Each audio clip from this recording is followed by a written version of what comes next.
Alrighty, well, I don't know if we're going to be getting too many more people. It'll be recorded. It'll be useful for other people in the future. So I guess we can go ahead and get started. I think everything should be working. Mic should be working. Screen should be showing. And if it isn't, yell at me on Teams. It'll be on YouTube probably. It'll be uploaded eventually. Okay. So welcome. Thanks for coming. The few people that did. We're going to be going over, if you couldn't tell by the title, Visual Studio Code and WSL, which are good things to know. Maybe not now in first year because you're using zyBooks, but for future courses and for future stuff, future projects, it's good to know how to do things locally, to have a good code editor, all that stuff. So I guess we'll start with introductions. I'm Ben Schittle. I'm a third-year computer science student, head of student affairs, Zane's boss, and I also like tacos. And I'm here with. Hi, I'm Kelly. I'm a second year at UWindsor, and I'm majoring in computer science and minoring in business and math. I also like to design stuff, so I'm the design coordinator of CSS. Feel free to contact me at any of the socials that I put below. My DMs are always open, and I'm always ready to answer any questions you might have. Yeah, and of course, you can always reach out to either of us on Discord. That's where we will be answering any questions about this. So a quick overview. We're going to be doing like a live demo. We've got a fresh installed Windows ready to go and a virtual machine. But quickly, what is Visual Studio Code? What is WSL? If you didn't know already, VS Code is a code editor. It's used to help you write code. Welcome. Got a few more people. A good code editor will help you do a lot of things, from giving you like syntax highlighting to helping you autocomplete code, things like that. And the other thing we're going to be going over is, if you're on Windows, it can be kind of tough to compile C code sometimes. So we're going to go over a solution for that, the best solution in our opinion, which is WSL. And if you stay long enough, we're going to discover Obama's last name too. That's if there's enough time. One of the 7 mysteries of the world. Yeah. Very important business. So, okay, I already said that. I'm going to go over the specifics and just talk as I actually install things, because it's going to take a little while, because we're going to do it in real time. So I just want to make sure, can everyone see the windows on the screen now? Yeah. In the recording? Well, I know you guys can. I can see the projector on Teams. Also, we highly suggest if to follow along with the steps, because we're going to be going through them on a step-by-step basis. So if you want to get this done while watching us, it would be great. Yeah, so we'll do it in real time. No one's saying anything in the chat, but I think we're good. I don't expect much response. So first thing we're going to do is install WSL, which is a tool for basically having Linux inside of Windows. To get started with that, you're going to open up your Windows. By the way, this is only for Windows. If you're on Mac, you can skip this step. You can wait until we talk about VS Code stuff. But we're going to start with this. So you're going to open up a command prompt. Just type in CMD, and you're going to run it as administrator.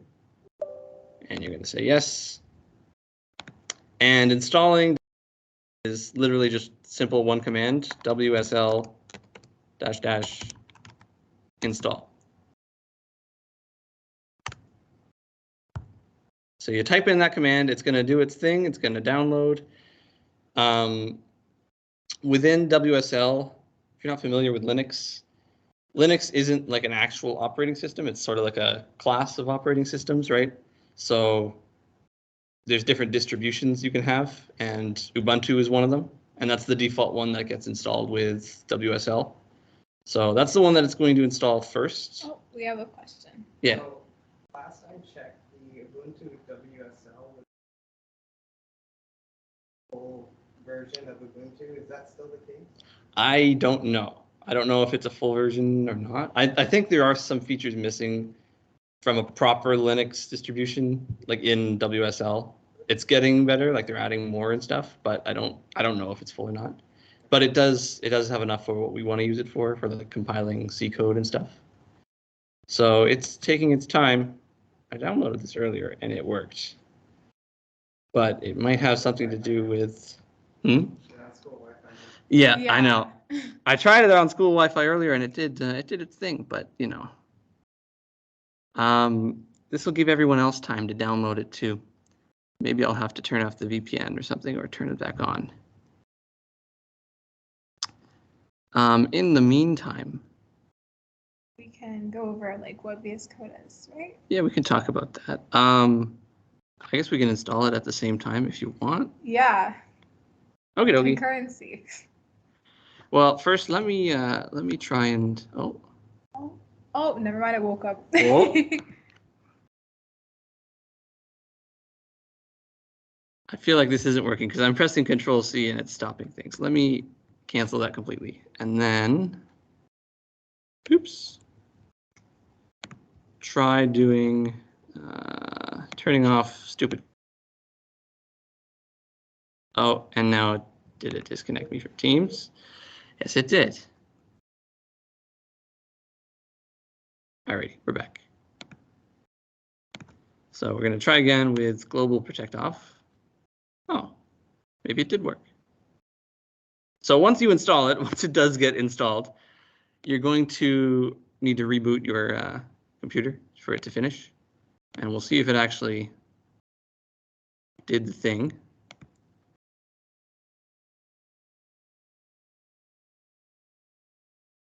If you want to, so you have to reboot after the workshop. If you want to be able to follow along with the later steps, you'll have to reboot now. So we'll give you a couple of minutes to do that if you want to do that now. Yeah, just do all the steps with us to be able to install it with us as we go. No problem. Jovic is here. Welcome to the workshop, Mr. Jovic.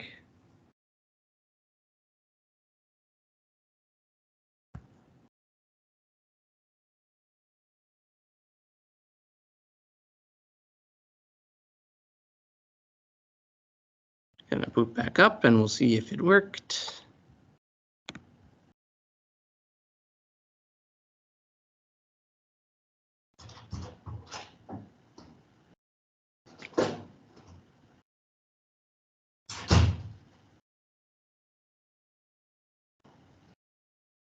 My computer is chugging. All right, and then to see if it actually worked, you can type in WSL in here, although I think it should finish the install automatically if we give it a second.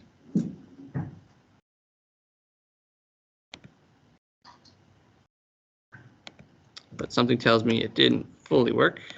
So we'll open up a command prompt as administrator.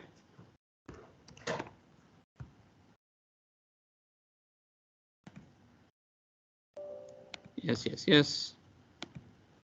Do WSL -- install just to see.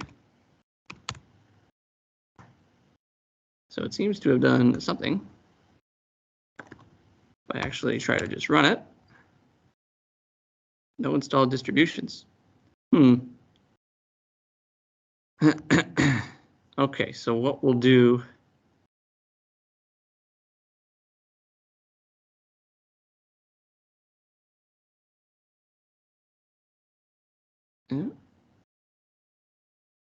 Okay, I'm going to try reinstalling it fully without the stupid global protect on.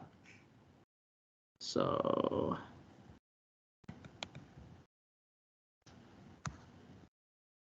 of course, the second you go to do something in the actual workshop, nothing works as planned.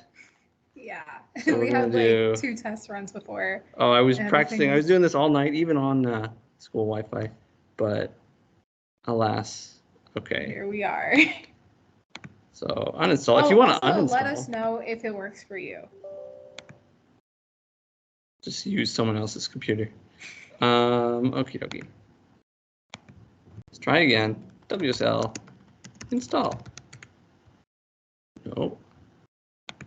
Let me try opening a command prompt again, or shutting down and restarting.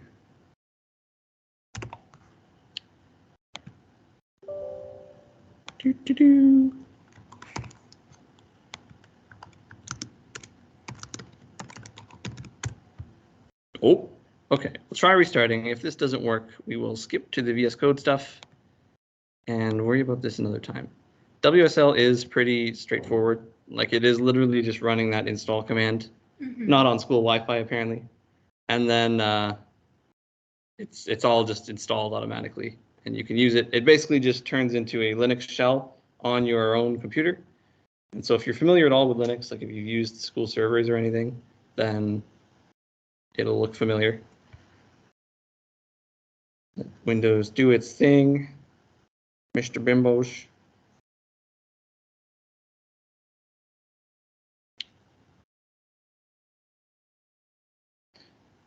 And then try it again.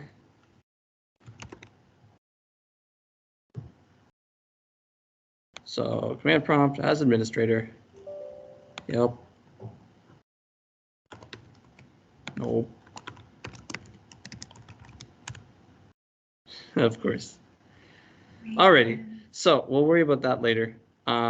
You can still do a lot with VS Code, so we'll let Kelly take that away instead. All right. So as we're installing VS Code itself, first off, you want to head over to Microsoft Edge or like Google Chrome, wherever you use to browse the web. And you just want to look up VS Code install and install it from Microsoft's like official page because it's owned by Microsoft.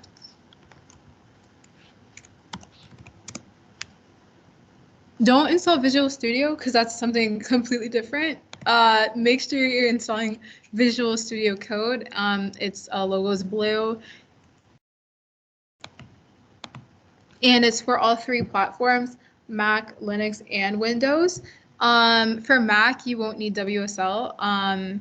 And also for Linux, I believe you won't need WSL either. It's just a Windows only thing. So if you're following along on the Mac, you can start following along from here. So we're just gonna install the Windows version because we have a Windows computer that we're installing it on right now. And yeah, the install is in the corner here. Ben, wait, how do you go back to the slides? Here. Your slides or? Yeah, the slides are okay. While Visual Studio Code is like installing, I'll just tell you what is Visual Studio Code and also why we should use it. So VS Code is actually a code editor made by Microsoft for Windows, Linux, and Mac OS. So even though it's made by Microsoft, and Microsoft obviously probably wants you to use Windows because it's their product, it's available on all three platforms.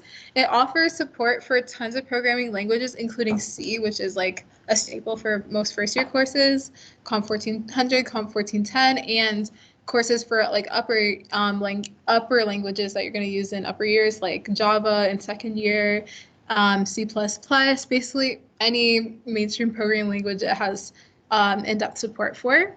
And it comes with features like syntax highlighting, making sure like different parts of your code are highlighted or colored with different fonts, so it makes your code way easier to read. Code completion, which helps you complete your code based on what you put on before. Debugging and lots of customization, which is my favorite part. And WSL, we're going to talk about that if we get it working, but we're going to go to why should we actually care about VS Code with WSL or SSH. So online compilers sometimes have like code intelligence and auto-completion, but no machine if you're familiar with it because it's pushed on you in most first-year programming courses. Honestly, you won't find much intelligence suggestions there. It's more like, open the code file and do it yourself. But with VS Code, there's a ton of useful features. There's a way faster user experience because I remember in first year, back when I was using No Machine, like I used to just sit at the screen waiting for it to load. Super annoying. You won't have to use it. You won't have to bother with that in VS Code. It's really easy to set up. And online compilers are easy to set up too because you just, visit the website. But I think you can all remember, especially like as first years, how hard it was to set up No Machine and get it working. Can be used offline. Yes, it can, because it's downloaded onto your actual computer. Online compilers, well, it's in the name. You can't use it offline. And No Machine has to be connected to the school servers to work, so you can't use it offline either. But VS Code gives you that flexibility just in case, like, maybe you're on the bus and you don't want to use your data, but you have a last-minute assignment to complete. There you go. VS Code comes in handy and can also be used in later year courses. VS Code definitely can. Online compilers, depends if you find a good one for the language that you're using. And any editor with No Machine, good luck. You're not going to be able to use it. So now we're going to go to, this is, oh, there we go. Sorry, I didn't have it full screen. Ooh, did I just skip through? Okay. So now we're going to check if VS Code is installed in the back. Do the bottom one. Yes. And then the little full screen thing there. Okay, awesome. So I went into the virtual machine and it looks like it's all set up for us. So we're going to open the file.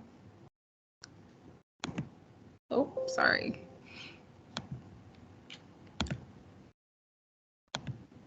So just accept the agreement. And you can pick a folder to put it in. This is the default folder is a pretty good place to leave things, unless you have like a whole system you use to organize your folders. But I would just say leave the default one for now. Yeah. It's just because we did some tests before, but like just make sure you install it.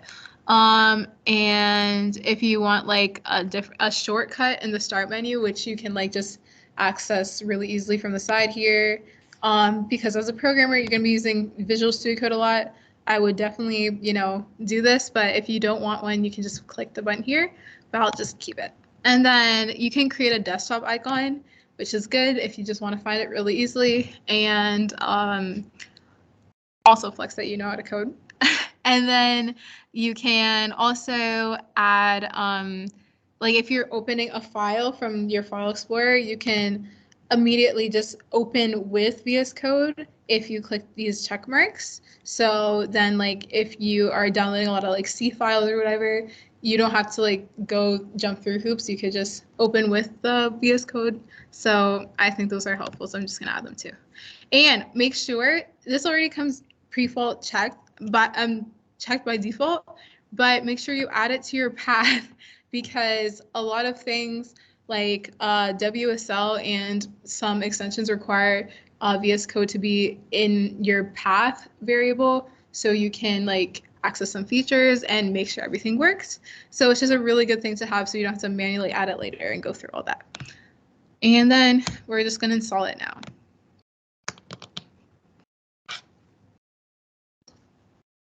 Cross your fingers for no hiccups with this one. Yeah, I would be so disappointed. Workshop's off. There we go. Finish.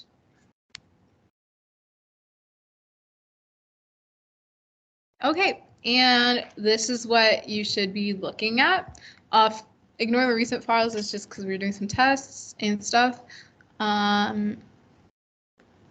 Just exit out, right? Yeah. Yeah. Okay.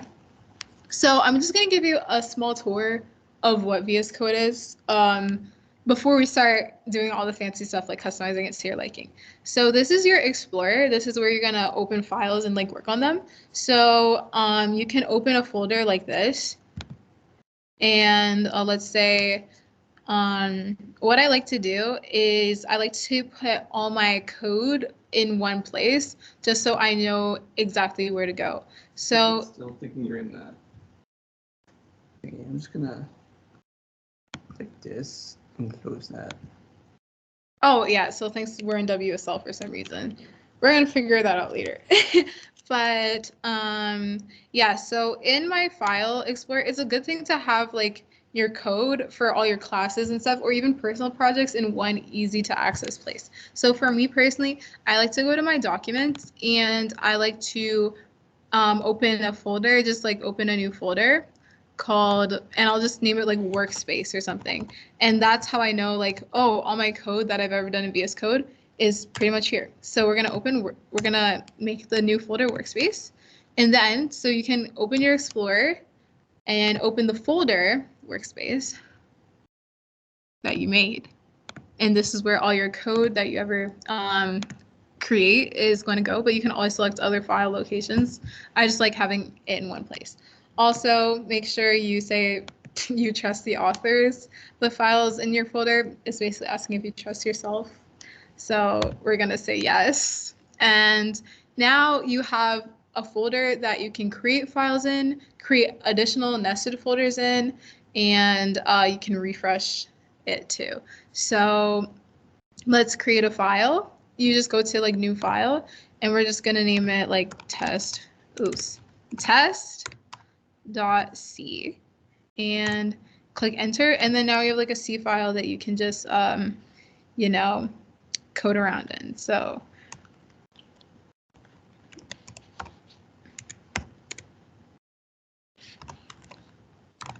and you see how it comes with syntax highlighting too. So different parts of the code are highlighted, so you know what you're doing right and wrong. So just like that, that is how you make a C file. Obviously, you know, import all the header files if you're going to make a real C file, but this is just for demonstration purposes. Now, this is for searching. This is if you want to search for specific words in your code, or I think you can even use this to search for like files in your workspace.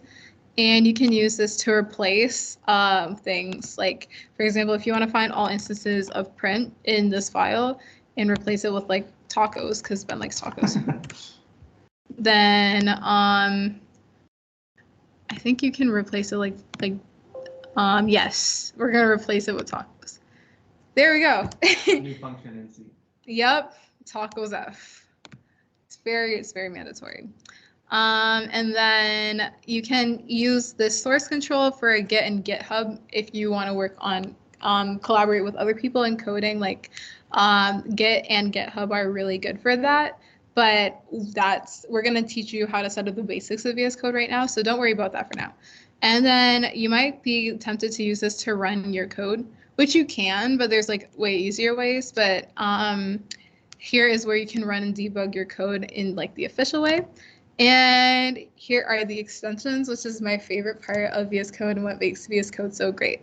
So let's go back to the home, like the Explorer, which is kind of like your main page of VS Code.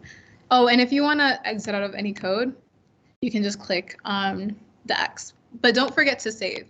In VS Code, you can turn on autosave by, I think, going to File and turn on, autosave is already turned on. Yeah, it's not on by default, but I had it turned on from before, and I guess it saved that. So yeah, it's not on by default. So I would highly suggest going to File and turning on autosave, because otherwise you're just gonna have to manually save it like with Control S every kind of time where you want to save things, and it's just a lot easier. So now about shortcuts first, actually, because I wanted to, before we get into the fancy stuff, let's talk about shortcuts. Shortcuts are things that can make your code really easy to navigate. just click in the notification. Click out of the notification? Click in it.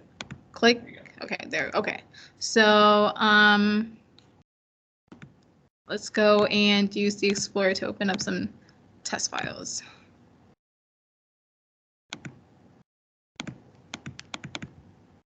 File open. Yeah, the file. Okay, wait, hold. Yeah, the file's open. Oh, okay, there we go. I like the file menu. Where? Top left. Oh, top left. Yeah, top left. There we go. Sorry. Then we open folder, and we're gonna use the testing folder, which has a lot of random programs I in just it, wrote right? a bunch of stuff yesterday. Yeah. Thank you, Ben. And then you can use that to open like different programs, like which is like, we're not gonna reveal Obama's last name yet, guys. So we're gonna choose a different program. What does chat think? Which program should we select? I don't even remember what they are. Or I think they're all even pretty much the people same. in the room. Oh, No, not yet. no. Obama is classified, guys. Very classified. Okay. Okay, awesome. So this is, it just prints out hello worlds. I like frogs. Why do you like frogs? Sounds they make. Pretty cool, you know. Yes, exactly. So, let's say if we wanted to assign this string to a variable. There's some other, I think why don't you look at the other ones and see if they're more useful for what you want to show maybe? Yeah, let's see. Okay, I'm gonna Control Z. By the way, that's one of the shortcuts to just undo, but that's like a universal shortcut. Yeah, Control Z. Control Z, always. undo. Oh, okay, awesome. So, Ben is 20. Yep. Yes. And Ben's next age is going to be 21. That's great. But instead of like, let's say we don't want to name it like Ben's age or something, maybe we're going to say, we're going to name it like Ben's next birthday. So my favorite thing to do, if you don't want to like go through the trouble of, you know, renaming all the variables in case you change your mind. Let's say you want to change it to like camel case or something. You just click F2. Oh no. Control Z. You might just have to use the right click. I maybe have to use FN. Nope, that's the volume. You can just right click it and do rename. Okay, so usually you can just use the F2 key for this, but the slower way is just right clicking on it. Okay, and Oh, I think you need to install the extension first, actually. oh, okay. Yes, actually, we're going out of order. We need to install the extensions first. So, extensions are my favorite part of VS Code because of the fact that this is where all the customization comes into play. So we're going to install the extension C IntelliSense. And you might be wondering, like, what's C IntelliSense? So basically, C IntelliSense is your best friend if you want to write C code, because it's a verified because Microsoft made it. And what it does is it adds like language support for C and C++ to Visual Studio Code, which allows it to give you like, you know how when you like make a program and you have like a bunch of like errors and you don't know what went wrong and the error messages aren't very helpful? It helps you with that and a lot more. So we're gonna install it. The one thing about extensions is they usually don't take a long time to install at all. So unless you're on school Wi-Fi, unless you're on school Wi-Fi, but okay, here it is. So now it's automatically enabled globally, so you can use it anywhere within Visual Studio Code. Okay. And you see how when we hover over this error, it gives you like a detailed error message rather than just like, you know, a BS one or something that you would only discover when you learn how to compile. I mean, when you compile the program.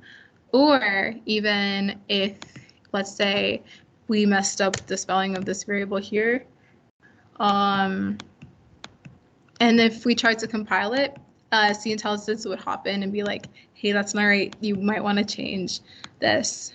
So it's great for running and developing C programs. I'm sure Ben will show you more about how IntelliSense can benefit you in the debugging portion of this workshop, but it's definitely one that I use a lot. Let me see if, what is it? If F2 works now. Yes, okay. So F2, if you highlight any variable and click F2, you can just change it to, let's say we wanted to change it to camel case, Ben next age, and everything just automatically updates like that, and you don't have to like go and manually change every single thing. It's great. I love C IntelliSense. And then another one of my favorite extensions is Code Runner. So we're gonna use it. So Code Runner basically is, you know, when you have to run a program and there's a lot of things in the terminal that you need to type in and you have to like remember the GCC like dash O thing, and everything. Code Runner literally condenses it down to a press of a button. It's great. And it CDs into the file for you too, so you don't have to like navigate into the file. It's amazing. I love it. It's made my life so much easier. So we're gonna install it.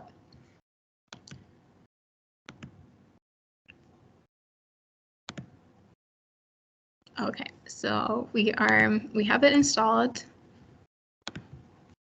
And I'm gonna open up the terminal.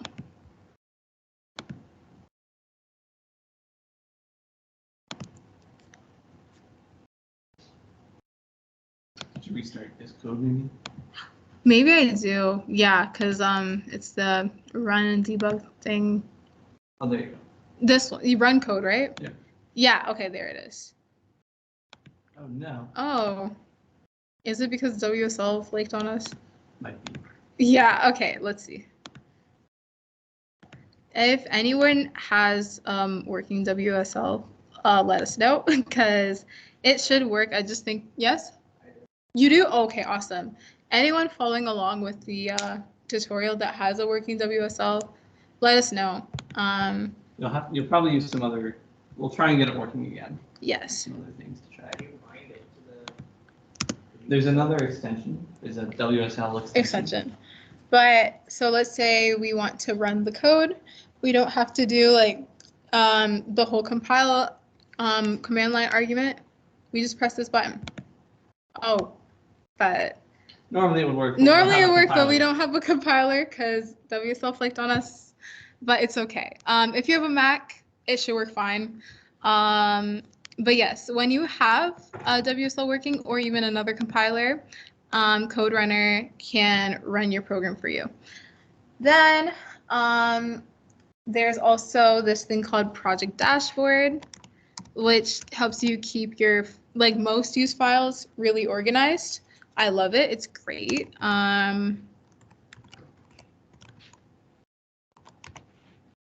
Okay, here it is. So instead of like having a bunch of files you have to remember your names of and whatever, you can install this and it gives you a clean like preview of all the files that you set it to have. So now it's here and you can see there's this like new tab here, which is for Project Dashboard. I like to put it in the front because it's kind of like my home page, like that I use every time I open up, VS Code. So we're gonna click here to add a project. So usually I can name it like, let's say you have a folder for all your classes, like schoolwork. We can name it schoolwork. And then you can choose if you want it to shortcut you to a specific file or a folder. I usually like to point it towards a folder. So folder projects. And let's select the testing folder and just pretend it's schoolwork. And then you can choose a color that you can put it in. Let's just use a random color for now and see what happens. I'm guessing it's going to be red, but I'm not sure. What are your bets?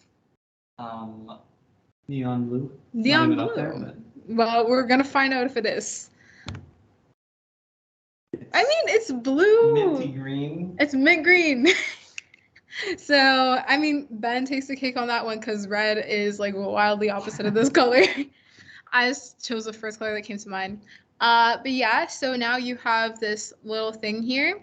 It shows the file path to get to this in case you forgot. And oh, this is for naming the category. So if you want to name it like winter 2023, because we are in 2023 now. And then you can put schoolwork here. And when you click on schoolwork, it just jumps to the file it jumps to the folder that you indicated. And you can always add new groups. And this is how you can stay organized and, you know, make sure that all your favorite places to code are in one neat little place. Okay, now I'm going to show you the themes that you can do with VS Code. So this is admittedly my favorite part of VS Code because I am a designer. I like to slap my favorite colors on everything that I use. And VS Code makes that really easy to do. So you can just search up theme. Like, let's say, what's like someone's favorite color here? Just give me a color. Pink. Okay. Purple. Let's do both. I actually I know a really good purple theme too. So you can look up pink theme. And if you like light mode, No. it's already installing, guys. Oh god. It's so cute, but I hate light mode. Like, it's really cute. Oh, but they have dark plus. Let's see. Oh, that's a default dark. I got excited. I was like, dark pink theme. But yeah, you can see night pink. Oh, night pink thing. Let's see it. Night pink. Install. Much better. Yes, look at that. It's great. It's so pink, and it's not gonna burn your eyes out of your brain. So now, since we slapped this theme on, you can go to your like code, and you can see everything is pink, which is lovely and perfect. I love it. Oh, oops. Oh no, that's some governmental information we just leaked. I'm so sorry, guys. I'm gonna get arrested after this. But yeah, so like. You can. Squiggles are hard to see with that one. Yeah, that's the thing. So some of the themes sacrifice like accessibility and readability for the aesthetic, which I am wholly in support of. My favorite theme is actually a theme that people make fun of me for because it's very red. And okay, the thing is you can choose to install like separate themes because this one just comes with a pink theme, right? But there are also amalgamations of themes. So if you can see here, this one comes with like 16 different themes in one extension. And so if you install it here, you can see how many different themes that it comes with. So I'm going to select my favorite, which is ironically very similar to the dark pink theme. It's great, isn't it? It's all red. Yes, I love red. And you can see here that everything's more red now. But let's do one for like, you said you wanted purple? Yeah, there is a synthwave one, which is really cool. I use shades of purple. Shades of purple. Oh, so shades of purple is it just like, does it have like multiple shades? Okay, I'll check it out too. There's so much that we can check out. This one is a really cool purple theme. I know a lot of people who use it because it comes with like an additional option to make the letters glow, just like a synthwave, like 80s kind of style, and it's really cool. Oh, this one is the one that makes it glow. But I'm not gonna use it because you kind of need like good PC performance to do that, and I don't want your Ben's computer to blow up in front of us. So. But yeah, like you get the idea with themes. You can just either go for a very specific theme or install like a theme pack and change it as at will. This one is one of my favorites, by the way, because it has like a little something for everyone. It has like blue themes, pink themes, gray themes, whatever is your vibe. Some light themes. I know for you light mode enjoyers. You can have pretty much anything you want with themes. I'm just gonna use the one that I use. I'm using right now, which is called Coffee.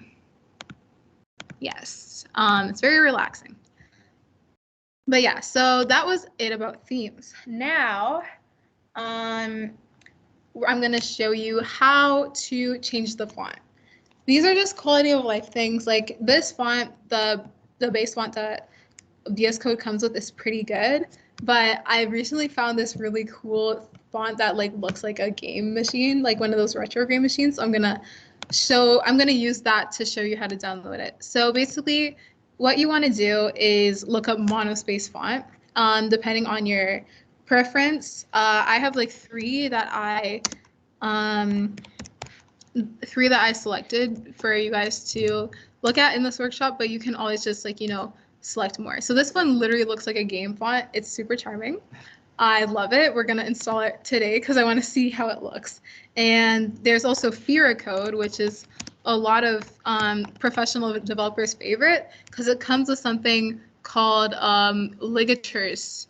ligatures are, you know, when you're using like not equals in like statements, like conditional statements, instead of like having the exclamation mark equals, you just have like the equal with a line set through it like automatically. So this is like what the ligatures are, and this is how things are before ligatures. So it automatically links your incrementals together and everything. Yes? Is it purely visual, or does it also change the code of the character?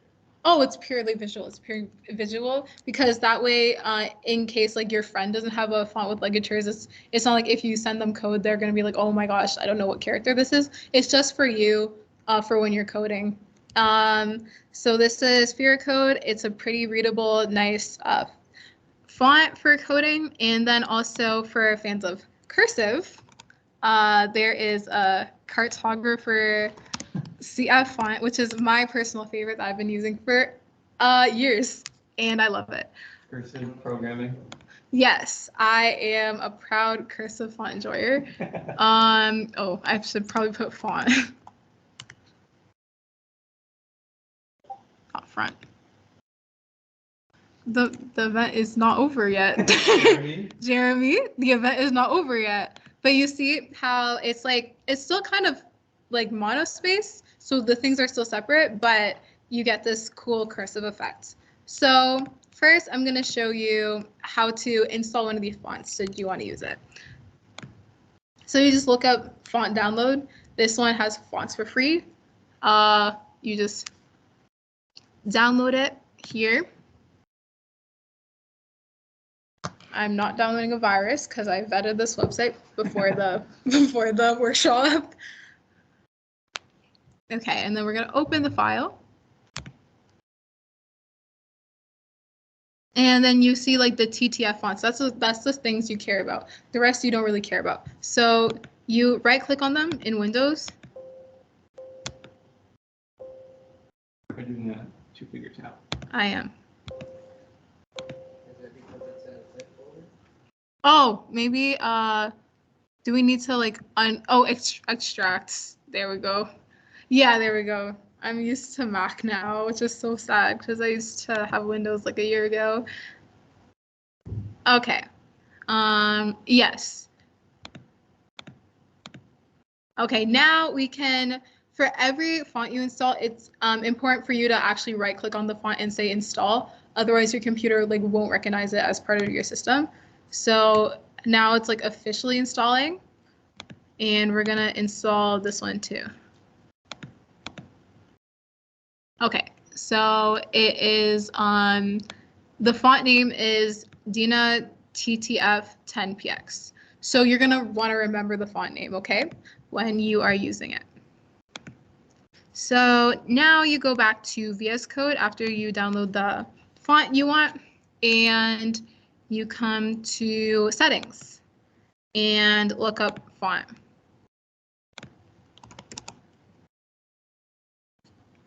And here are like the default fonts. The default font is called ConsoleS.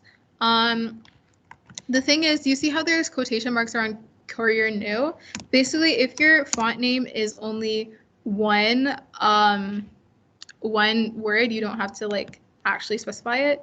But with with quotation marks, but if it's like more than one, you have to encase it in quotation marks, otherwise it'll be confused. And if it doesn't know what the font is that you're trying to specify, it'll just go to the next backup font and then the next backup font. So that's why there's like 4 different fonts in here. Those are just backup fonts. So it's Dina TTF 10px, I believe. Okay. And this is the editor, so let's check our code. Oh. Let's just see if it was just this.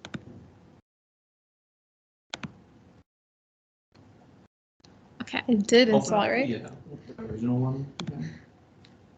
I think that's the bold. Oh, install.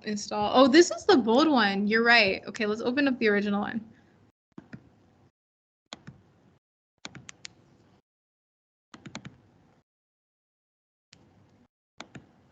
Okay, And I'm just, okay, it's already installed.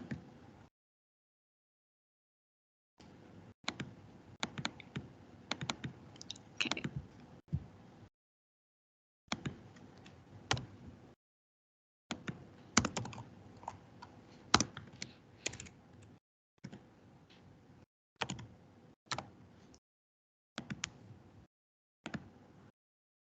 Does it need a reload? You need to hit enter or something. Usually it just automatically, you know, It might be a Updates? Windows thing. yeah, it could be Windows just being Windows. So, okay, I'm gonna close. Sometimes it doesn't show up unless you actually reboot Windows. Yeah, that might be. Yup. Lots of customization. There we go. See, oh my gosh, it looks like a retro game. I love it. I Coding feel in like, Minecraft. yeah, exactly. If you want that Minecraft kind of vibe, you know, in your coding to motivate you through those long nights of working, install Dina. And if like more your ligatures, but like a standard more font is more your vibe, go with Pure Code. And if you like the cursive thing, go with my favorite cartographer CF. You can always ask me for the font names. And yeah, that's pretty much it. For cursive fonts, for them to display, you have to make sure you go to St. Patty's theme over here, because a lot of themes come with italics installed for you to show off your for you to show off your cursive. So let's set like a random color theme. Let's go with this one. I don't know what this one is. It looks cool. And then, so you'll see how some of the text is weirdly italic now. If you had a cursive font and you installed it, this text would be cursive. So you can see how it would look. But yeah, that's basically how to customize VS Code to your liking. I'm just going to set the color theme back to something more neutral. And I'll do some quick stuff. yes, Ben can take it away from here. Actually, Ben, you can choose the theme because you're Okay. going to be the one looking at it. Here, we'll just choose nice blue one, sure. Alrighty, so to not waste too much more time, once you had, assuming you can get WSL installed, because it should be a lot more straightforward than the issues we were running into, you want to use the WSL extension. So it's another Microsoft official one. You can install it. And once you do that, you can click down here in the bottom left. There's this little like blue part here. It might be green in the default theme. And you would click new WSL window. Obviously, we don't have WSL on here, so it's not going to work. But this would allow you to, it would open up VS Code as if you were in a Linux environment. And it's sort of like you're remotely connecting to it. It's like you're using the remote extension, which we can also talk about. Remote SSH. So we can install that too. If you do need to do work on like the school servers or something, this is a really cool extension to have. So I'm gonna need to turn on the VPN again in order to use this.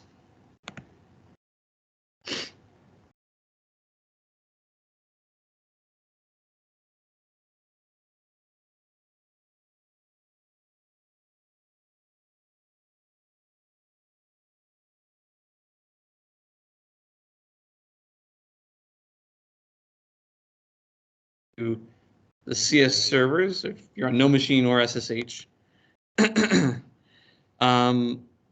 you're gonna type in the command SSH and then your UWindsor email, just the first part of it, and then at cs.uwindsor.ca. So if you've ever SSH'd before, then you'll be familiar with this, and you're going to save it somewhere the first time. So it didn't connect this right away, it just saved it. So to actually do it, you're going to go connect to host again, and you'll see it's here now, so cs.uwindsor.ca. Click it, it'll open a new window of VS Code. It always happens whenever you SSH into something. Yeah, And now you can see in the bottom left, it says opening remote. Are you sure you want to connect? Yep. I'm gonna enter my password. And if you get prompted to enter your password again, you probably typed in the SSH command wrong. That's what I was doing earlier for like 5 minutes. And so now the first time you do this, it's going to take a while. There's going to be a little message in the bottom right saying setting up server. But I've already done that before. So now I'm connected to the CS servers. So if I go to open file, you can see I can see all my files from the stuff I've done on the CS servers. What have I done? I have stuff on my desktop. I know that much. I could do. If you use No Machine, you'll literally be able to see all your like Comp 1400 work. Could show off my assignment 1 for Comp 3400. Not going to do that. But we can actually maybe. Well, I want to, before we're out of time completely, I want to show off some debugging stuff. Just a quick question. Can Yeah. I only access this from cs.UWindsor from here? Or can I from any Wi-Fi connection? You How can. home can I get on it? You can get on it at home. You have to have the this Global Protect VPN.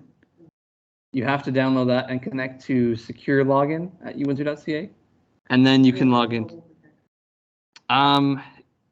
It should be available from UWindsor. I think you can just Google UWindsor Global Protect. Yeah, because it's ever since the cyber attack, you've had to do a bunch more stuff to actually access the servers. So, alrighty. So for the rest of this, I'm just going to put up on screen. Oops. Once you have VS Code, or rather WSL working, normally you would be able to open this terminal, you would type WSL, and it would open up a WSL terminal. And from there, you need to run a few commands to get started. So you would need to run sudo apt-get update. So this would update your system. Obviously, if I do that, it's not going to work on Windows. But you would run this in your WSL terminal.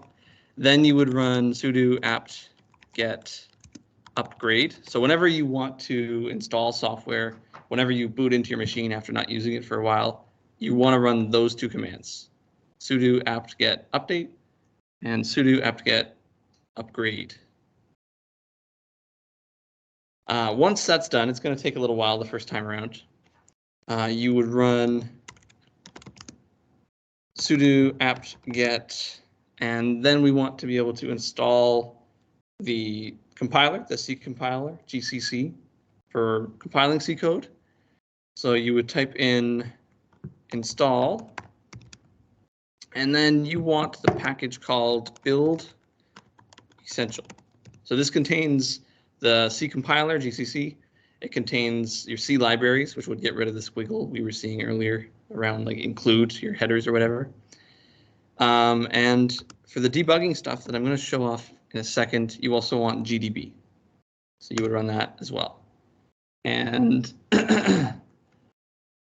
all of these commands will take a little while to run, but they should work out of the box from your WSL command prompt. Do you mind repeating that last command?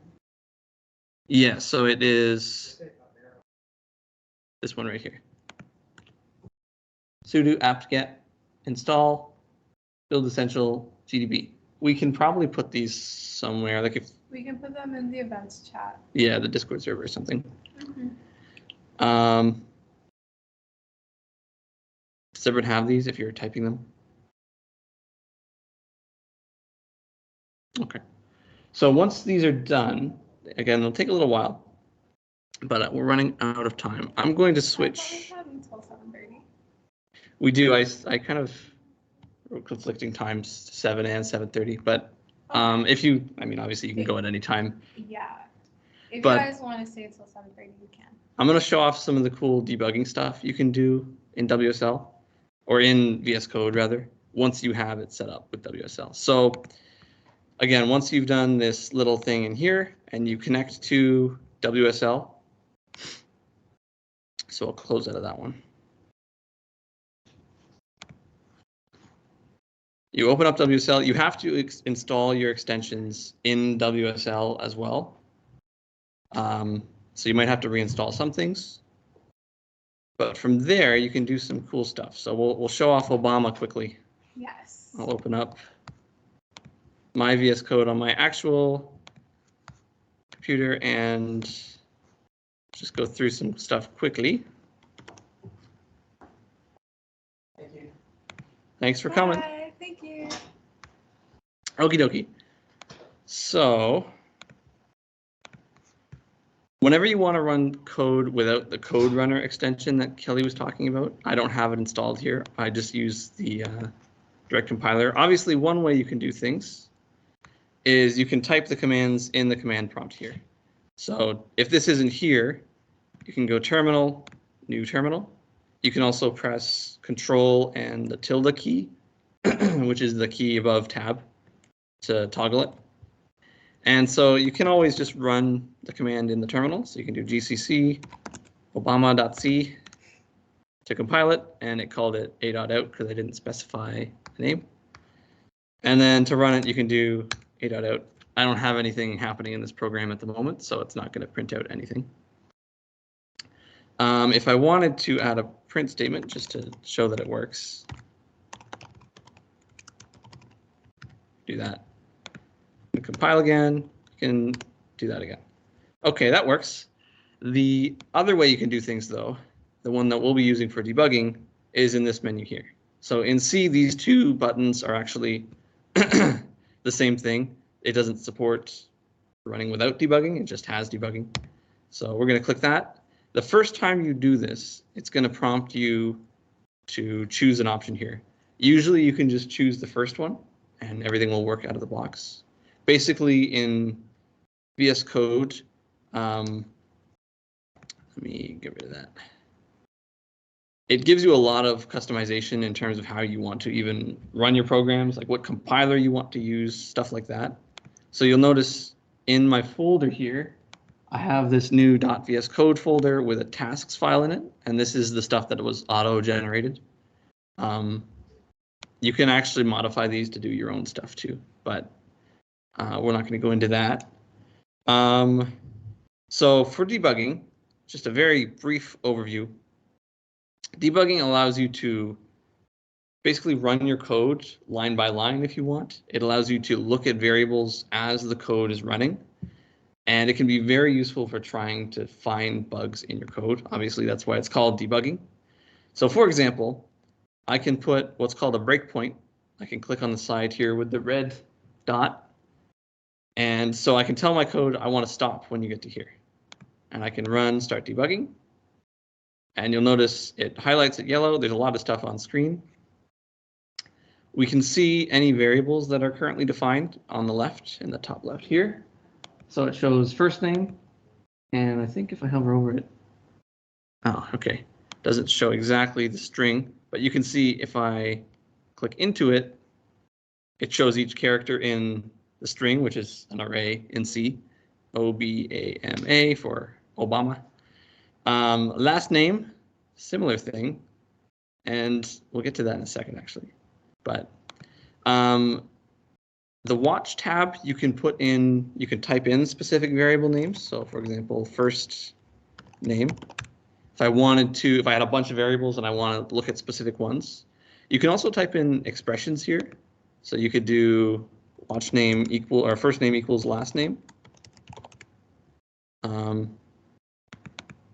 which is hard to see at the moment. And obviously they're not the same. These are two different pointers, two different strings. So it gives me 0 for false. It shows your call stack. This would be relevant if you had a bunch of functions that you've run in your code. So you would see the stack of all the functions that you currently run. And you can also set different breakpoints. And there's a bunch of other stuff in here that you're not going to use most of the time, like registers and whatnot. Now, the quick demo that I want to show off before we end things off is I have this program, and if I run it, it's not going to work as I expect it to. So I want to debug it. So let's say we want to print out first name and last name. So we're going to do 2 strings, first name and last name. Now, last name right now is defined as this big string of ASCII numbers. I want to know what that actually says, so I should be able to print it out here. But if I run my program, I just see Obama. I don't see what is this second string here. Why isn't it printing out? You might be able to see why, because I put a 0 here at the beginning. The null terminated, basically saying don't print anymore in this string. But let's say this was a big program and I didn't see that in my code and I didn't know why.